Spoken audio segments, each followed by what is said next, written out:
SA law enforcement has its hands full managing the increased flow of drugs through the country's ports and airports in what is a thriving multi-million rand industry. What's the picture and what resources does it have in collaboration with global authorities to obliterate the proliferation of cartels? Joining us on Full View tonight, Interpol Ambassador for the Turn Back Crime Campaign and Security Advisor, Andy Mashaile. Good evening, and it's always lovely to have you with us, Andy.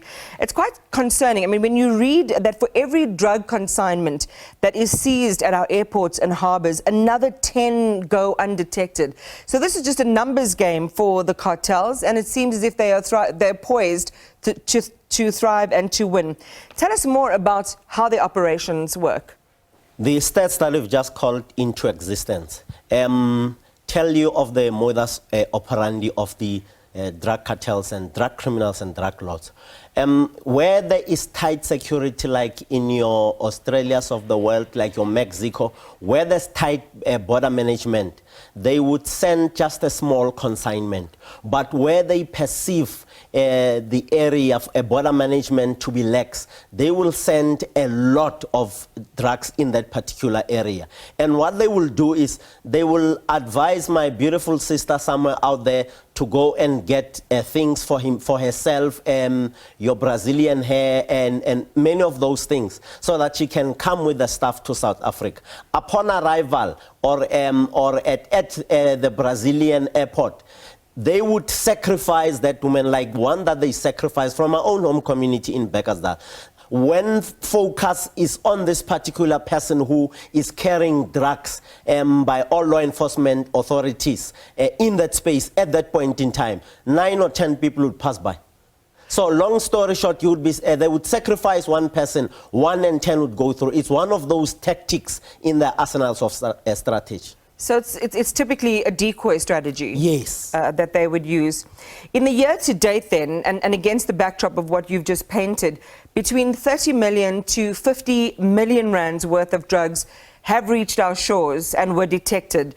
Now, if you use this matrix as a baseline that we talked about now, that for every 1 detected, 10 go undetected, what we're talking about is north of 300 to 500 million rands worth of drugs. Correct. That are successfully reaching South Africa.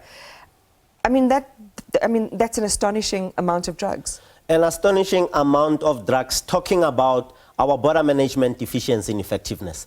If the people at border management, be it at your airports, be it at your ports of entry, all ports of entry and borders, if they were up to scratch, you would not have had that amount of drugs coming into our country. Remember, Iman, that these are only the numbers and the figures that can only be put up when they are discovered. What goes on in the event when nothing is detected goes in undetected. Remember, in your security value chain, the human element is critical to the success of a policing, crime prevention and crime combating strategy. In the event where these drugs go undetected, who is making it making sure that these drugs are undetected when they come into our country? When you look at the young people in my community, once again, Mohlakeng, Kagiso, Bekkersdal, when you look at the number of people who are young men and young women who are taking drugs, it scares me. It now tells you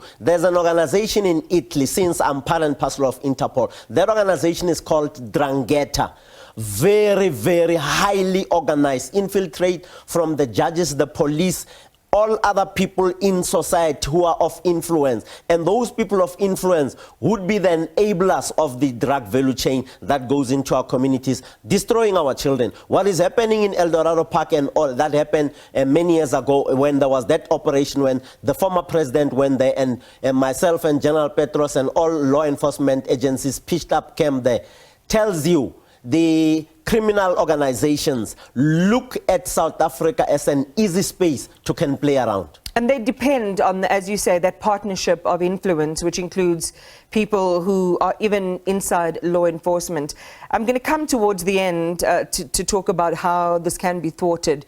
But if we look at South Africa and its partnership with Interpol, how better can that partnership work to make sure that we are able to detect, the supply chains, the routes, the cartels, and cut them off at the source? Interpol is highly organized as a coordinating structure of all law enforcement agencies in 194 countries. You have the best tools that will provide with intelligence. One of those tools that you have at your disposal is what you call the I-247, I-24/7. Basically what that system does is, if there's a car with a fake registration number or with a registration number from country A and country B, that car is stopped by the police, they would get in touch with Interpol, either at your National Central Bureau in any of the SADC countries, and make sure that they punch in the VIN number of that car. And what transpires when it has been punched into that Interpol system, that Interpol system would then reveal that this car is wanted in America, in Canada, in the UK. So long story short, when we have this kind of a system and intelligence available to us, it means law enforcement agencies and intelligence structures must use technology to ease the burden of the human element in terms of identifying and, once again, thwarting and ensuring that you create a safe and a secure environment. I want to come back to, again, more ways that South Africa can use technology included to roll back the impact of drugs and the proliferation of drugs in our society. But I want to put this to you really quickly, just in terms of decriminalizing drugs. We've seen countries like Switzerland, like Portugal, and others that have done it.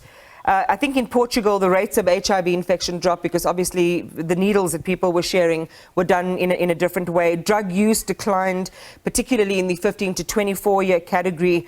And the country almost reframed drug use as a medical issue and not as a criminal issue.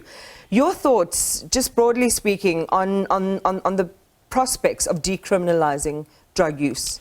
Decriminalize drug use only and only if, one, it has medicinal value, two, it has nutritional value and health value in general.